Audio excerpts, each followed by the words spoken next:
नमस्कार दोस्तों, मैं सीमा शर्मा। आप मुझे पहचान ही गए होंगे मेरे YouTube चैनल ज्ञान चलते चलते के माध्यम से क्लास 12 की हिंदी की पाठ्य पुस्तक वितांत भाग 2 के दूसरे अध्याय जूझ पाठ के सार के ऊपर चर्चा करूंगी। तो आइए दोस्तों शुरू करते हैं। दोस्तों, यह मराठी के प्रख्यात कथाकार डॉक्टर आनंद यादव का बहुचर्चित एवं बहुप्रशंसित आत्मकथात्मक उपन्यास है, जिसका एक अंश यहाँ दिया गया है।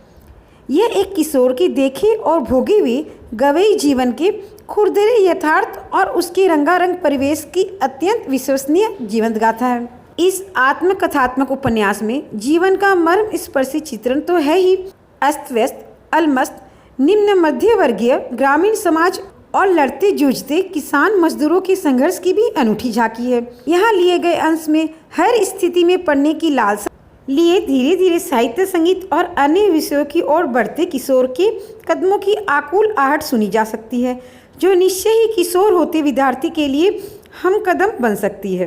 तो आइए दोस्तों शुरू करते हैं। जूझ का अर्थ है संघर्ष। किसी चीज़ को लेकर आप जूझ रहे हो, संघर्ष कर रहे हो, उसकी कहानी है। यहाँ दोस्तों ये दिखाया गया है कि एक बच्चा है निम्न मध्य वर्ग का, ये वो कैसे जूझ रहा है, अपने परिवार के लोगों से जूझ रहा है कि कैसे वह कुछ पढ़े, अपने जीवन में पढ़ाई के माध्यम से कुछ आगे कर बैठे। आइए दोस्तों शुरू करते हैं जूझ पाठ का सार। जूझ मराठी के सुविख्यात कथाकार डॉक्टर आनंद यादव का बहुत चर्चित एवं उल्लेखनीय आत्मकथात्मक उपन्यास है। इस पाठ में उपन्यास के कुछ अंश मात्र ही उद्धृत किए गए हैं। यह उपन्यास साहित्य अकादमी पुरस्कार 1990 से सम्मानित किया जा चुका है। जूझ एक किशोर द्वारा भोगे हुए ग्रामीण जीवन के खुरदरे यथार्थ और आंचलिक परिवेश की जीवंत गाथा है। अपने बचपन को याद करते हुए लेखक कहता है कि मेरा मन पाठशाला जाने के लिए बेचैन रहता था, परंतु मेरे पिताजी मुझे पाठशाला नहीं भेजना चाहते थे। वे स्वयं कोई काम न करते, खेत का सारा काम मुझसे ही करवाते थे, इसलिए उन्हें मेरा पाठशाला जाना बिल्कुल भी पसंद नहीं आता था। दोस्तों, यहाँ पे लेखक अपनी आत्मकथा बताते हुए कहते हैं कि लेखक को पाठशाला जाने का बहुत शौक था, पर लेखक के पिताजी जो कुछ काम नहीं करते थे और खेत का सारा काम लेखक से ही करवाया करते थे, उन्हें बहुत गुस्सा आता था। वह खेत का काम छोड़ के पाठशाला जाना चाहते थे, पर वह जा नहीं पाते थे। एक दिन जब लेखक 7 कंडे थापने में अपनी माँ की सहायता कर रहा था, तो वह अपनी माँ से पाठशाला जाने की इच्छा व्यक्त करता है, परंतु माँ भी लेखक के पिता से बहुत डरती है, इसलिए वह अपने बेटे का खुला समर्थन नहीं कर सकी। लेखक स्वयं अपनी माँ से कहता है कि खेत के लगभग वे सभी काम खत्म हो गए जो मैं कर सकता था, इसलिए तू मेरी पढ़ने की बात दत्ताजी राव सरकार से क्यों नहीं करती। क्योंकि लेखक के पिता दत्ताजी राव के सामने नतमस्तक हो जाते थे और उनकी कोई भी बात मानने के लिए बाध्य थे। अब दोस्तों यहाँ देखा गया है कि दत्ताजी राव जो गांव के एक बहुत ही प्रतिष्ठित और सम्मानित व्यक्ति थे, जिससे लेखक के पिताजी भी डरते थे। जब उनकी माँ कहती है कि मुझे तुम्हारे पिताजी से बात करने में डर लगता है क्योंकि वो बहुत गुस्सा करेंगे, तो लेखक कहते हैं कि माँ क्यों नहीं तुम दत्ताजी राव से बात करती हो, दत्ताजी राव पिताजी को समझाएंगे। दोनों माँ बेटे आपस में बात करते हैं कि ठीक है, हम दत्ताजी राव से इस बारे में बात करेंगे। और लेखक को लगता है कि दत्ताजी राव ही मेरे पाठशाला जाने का रास्ता खोल सकते हैं। रात के समय माँ बेटा दोनों दत्ताजी राव के घर अपनी फरियाद लेकर जाते हैं। माँ दत्ताजी राव को सब कुछ बता देती है कि उसका पिता सारा दिन बाजार में रखमाबाई के पास गुजार देता है और खेतों में काम आनंदा को करना पड़ता है। यह बात सुनकर दत्ताजी राव चिढ़ गए और उन्होंने लेखक के पिता को समझाने का आश्वासन देकर दोनों को घर भेज दिया। अब यहाँ पे दर्शाया गया है दोस्तों, जो लेखक रहते हैं आनंदा, वह अपनी माँ को लेकर दत्ताजी राव के पास जाते हैं, इस आशा में कि दत्ताजी राव के पास जाने से उनकी पाठशाला जाने का कुछ मार्ग खुलेगा। और वैसा ही होता है। दत्ताजी राव आनंदा और उनकी माँ को पूरा आश्वासन देते हैं कि वह उनके पिताजी से जरूर बात करेंगे और उन्हें समझाएंगे कि आनंदा को पाठशाला जाने दिया जाए। दत्ताजी राव के बाड़े का बुलावा दादा अर्थात पिताजी के लिए सम्मान की बात थी, इसलिए बड़ी खुशी से दादा दत्ताजी राव के बाड़े में जाते हैं। आधे घंटे बाद बुलाने के बहाने लेखक भी वहीं चला जाता है। दत्ताजी राव लेखक को भी वहीं बैठा लेते हैं। बातचीत में दत्ताजी राव लेखक से पूछते, कौन सी कक्षा में पढ़ता है रे तू? लेखक कहता है, जी 5वीं में पढ़ता था, किंतु अब नहीं जाता हूँ। वार्तालाप में लेखक दत्ताजी राव को ये बता देता है कि मुझे पाठशाला दादा नहीं जाने देते। दादा अर्थात दोस्तों लेखक के पिताजी। दत्ताजी ने दादा पर खूब गुस्सा किया, तू लुगाई अर्थात पत्नी और बच्चों को काम में जोतकर किस तरह खुद गांव भर में खुले सांड की तरह घूमता है। अर्थात यहाँ पे ये दर्शाया गया है कि दत्ताजी राव कैसे आनंदा के पिताजी को डांट लगाते हैं कि मुझे पता है तुम कुछ भी काम नहीं करते, सारा काम अपनी पत्नी और बेटे से करवाती हो और खुद गांव में आवारागर्दी करते हो। अंत में दत्ताजी आनंदा अर्थात लेखक को सुबह पाठशाला जाने को कहते हैं। दादा आनंदा के पाठशाला जाने पर मान तो गए, परंतु पाठशाला 11 बजे होती है, इसलिए दिन निकलते ही खेत पर हाजिर होने के बाद सवेरे पाठशाला जाने के लिए बस्ता खेत में ही ले आना, छुट्टी होते ही सीधा खेत में आना, और जब खेत में काम अधिक हो तो पाठशाला से गैर हाजिरी भी हो जाना आदि आदेश भी देते हैं। आनंदा दादा की सारी बातें मंजूर कर लेते हैं। उसका मन आनंद से उमड़ रहा था, परंतु दादा का मन आनंदा को पाठशाला भेजने के लिए अभी भी तैयार नहीं था।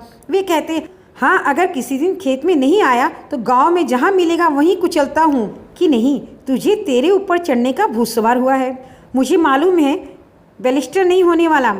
अब यहाँ पर दादा की स्थिति है, जो आनंदा के पिताजी है वो बहुत नियम लगा देते हैं आनंदा के ऊपर कि सुबह 11 बजे तुम्हारा विद्यालय शुरू होता है तो सुबह उठते ही तुम खेत में आ जाना, बस्ता लेकर सीधे खेत से विद्यालय जाना और विद्यालय से वापस आकर खेत में काम करना, साथ ही कहीं खेत में काम ज़्यादा हो तो विद्यालय से गैर हाजिरी रहना। ये सब कुछ नियम के साथ, शर्तों के साथ वो उनके पिताजी मान जाते हैं, परंतु साथ में ये ताना भी देते, देखता हूँ क्या बैरिस्टर क्या बनता है। पर आनंदा अपने पिताजी की कोई बात का जवाब नहीं देते, बल्कि गर्दन नीचे करके खाना खाना शुरू कर देते हैं। और अगले दिन आनंदा का पाठशाला में जाना फिर शुरू हो गया। वह गर्मी सर्दी, हवा पानी, भूख प्यास आदि की बिल्कुल भी परवाह नहीं करता था। खेतों के काम की चक्की में पिसते रहने से अब उसे छुटकारा मिल गया था। खेतों के काम की चक्की की अपेक्षा पाठशाला में मास्टर की छड़े की मार आनंद को अच्छी लगती थी। वह इस मार को भी मज़े से सहन कर रहा था। गर्मी की कड़क दोपहरी का समय पाठशाला की छाया में व्यतीत हो गया। आनंदा अर्थात लेखक की 5वीं कक्षा में उनके पहचान के 2 ही लड़के थे, क्योंकि दोस्तों यहाँ दर्शाया गया है कि आनंदा एक साल 5वीं में फेल हो गए और जब दोबारा उसी कक्षा में गए तो सिर्फ 2 ही लड़के जान पहचान के थे जो फेल होकर ही रहे थे, बाकी बच्चे तो 6ठी कक्षा में जा चुके थे। उसकी पहचान के सभी लड़के अगली कक्षा में जा चुके थे। अपनी उम्र से कम उम्र के बच्चों के साथ कक्षा में बैठना आनंदा को बुरा लग रहा था। पुरानी पुस्तकों को वह लट्ठे के बने बस्ते में ले गया था।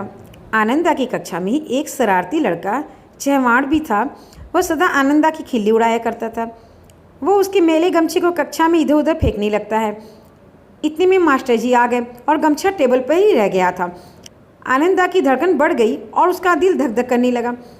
पूछताछ से मास्टर को जब यह पता चला कि यह शरारत चहवाड़ ने की है तो वे खूब लताड़ते हैं। अर्थात जब आनंदा अपनी कक्षा में गए तो उनकी कक्षा में एक चहवाड़ बोल के बहुत शरारती बच्चा था।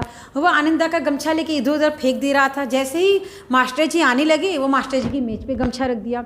जब पूछताछ से मास्टर जी को पता चला कि ये गंदा गमछा किसका है और किसने रखा तो मास्टर जी ने उस बच्चे को बहुत लताड़ा, अर्थात बहुत नाराज हुए। लेखक के बारे में पूछने के बाद उन्होंने वामन पंडित की एक कविता पढ़ी। छुट्टी के बाद भी कई शरारती लड़कों ने उसकी धोती कई बार खींची थी।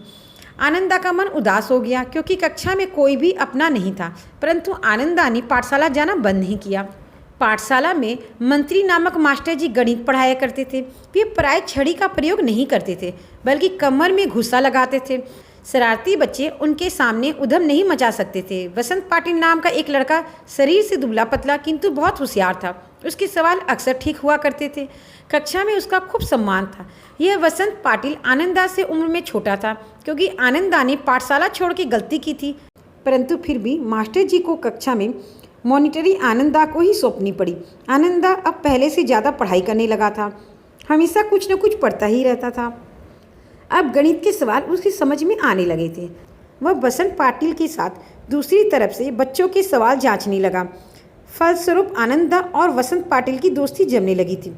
मास्टर जी अब लेखक को आनंदा कहकर पुकारने लगे थे। आनंदा की मास्टरों के साथ आत्मीयता बढ़ गई और पाठशाला में उसका विश्वास भी बढ़ गया। पाठशाला में सोंदलगेकर मराठी के मास्टर थे। जब वो मराठी में कविता पढ़ाते तो स्वयं भी उसमें रम जाते थे। उनके पास सुरीला गला, छंद की बढ़िया चाल और रसिकता सब कुछ था। उन्हें मराठी की कविताओं के साथ अंग्रेजी की कविताएं भी कंठस्थ थी। वे कविता को सुनाते सुनाते अभिनय भी किया करते थे। वे स्वयं भी कविता लिखा करते थे। जब मास्टर जी अपनी लिखी कोई कविता सुनाते थे तो आनंदा उन्हें तल्लीनता के साथ सुना करता था। वह अपनी आँखों और प्राणों की सारी शक्ति लगाकर दम रोककर मास्टर जी के हाव भाव, चाल, गति और रस का आनंद लेता था। जब आनंदा खेत में काम करता था तो मास्टर जी के हाव भाव, यति, गति और आरोह अवरोह के अनुसार ही गाया करता था। यह कविता गाने के साथ साथ अभिनय भी करने लगा था। पानी से क्यारियाँ कब भर जाती थी उसे पता ही नहीं चलता था। पहले आनंदा को अकेलापन कचोटता था, परंतु अब वह कविता गाकर अपने अकेलेपन को खत्म कर सकता था। अब वह अपने आप से ही खेलने लगा था, बल्कि अब उसे अकेलापन अच्छा लगने लगा था, क्योंकि अकेलेपन में वह कविताएं गाकर नाचता भी था और अभिनय भी करता था। अब वह कुछ अपनी भी कविताएं बनाने लगा। एक बार तो मास्टर जी के कहने पर उसने बड़ी कक्षा के बच्चों के सामने कविता सुनाई थी। इस तरह आनंदा के अब कुछ नए पंख निकल आए थे। वह अपने मराठी मास्टर के घर से काव्य संग्रह लाके पढ़ता था। अब आनंदा को भी लगने लगा था कि वह खेतों और गांव के दृश्यों को देखकर कविता लिख सकता है। वह भैंस चराते धराते फसलों और जंगली फूलों पर तुकबंदी कर कविता लिखने लगा था। जब किसी रविवार को कोई कविता बन जाती तो सोमवार को मास्टर जी को दिखाता था। मास्टर जी आनंदा को शाबाशी दिया करते थे। मास्टर जी यह भी बताते थे कि भाषा, छंद, लय, अलंकार और शुद्ध लेखन कविता को सुंदर बना देते हैं। आनंदा को कविता की रचना करने से हमेशा ऐसा लगने लगा जैसे कोई मन में मधुर बाजा बजता है। दोस्तों, इस पाठ के माध्यम से हमने ये देखा है किस तरह अगर निम्न मध्य वर्ग का बच्चा भी अपने जीवन में आगे बढ़ने की ठान ले, कुछ करने की ठान ले, तो उसे कोई नहीं रोक सकता। दोस्तों, किसी भी पाठ से संबंधित किसी भी व्याख्या, किसी भी प्रश्न उत्तर से रिलेटेड कोई क्वेश्चन हो तो आप मेरे से कमेंट करके पूछ सकते हैं, मैं जवाब ज़रूर दूंगी।